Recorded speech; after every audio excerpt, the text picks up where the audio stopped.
एक क्रूर युद्ध की छाया में जहां शहर खंडर बन चुके हैं और लोग परेशान हैं, वहां करुणा की एक शांत क्रांति लोगों की जिंदगी बदल रही है।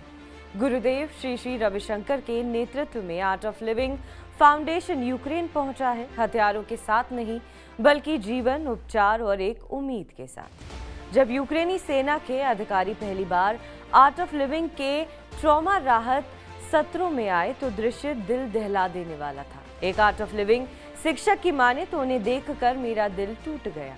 उनके हाथ, पैर और पीठ घायल थे, उनकी आंखों में डर और देखकर मेरा मन भारी हो गया।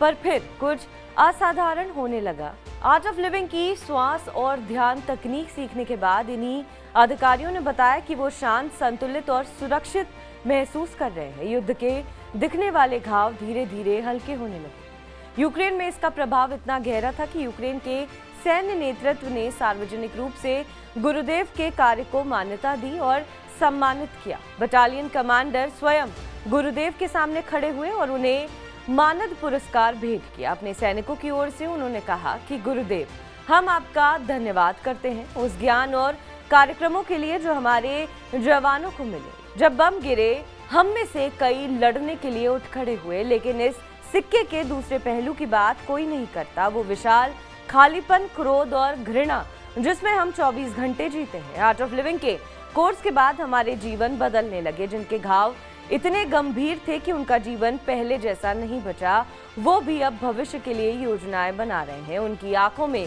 फिर से जीवन लौट आया है। यूक्रेन से आने वाली कहानियां दिल दहला देने वाली हैं। नतालिया, जो 2014 से यूक्रेनी सेना में काम कर रही हैं, उनके मुताबिक सैनिक लगातार ड्रोन हमलों के बीच 80 सेंटीमीटर के छोटे से खाइयों में छिपे रहते हैं। उन्होंने एक सैनिक की कहानी साझा की जो भय से जकड़ गया था, लेकिन आर्ट ऑफ लिविंग के कार्यक्रम में सिखाई गई एक सरल श्वास तकनीक को याद करके उसने युद्ध में जान बचाई। उद्यमी श्वास से उसकी जिंदगी बच गई। 2022 से आर्ट ऑफ लिविंग ने 8000 से अधिक लोगों, सैनिकों, विस्थापित नागरिकों और कब्जे वाले क्षेत्रों के बच्चों के लिए कार्यक्रम आयोजित किए।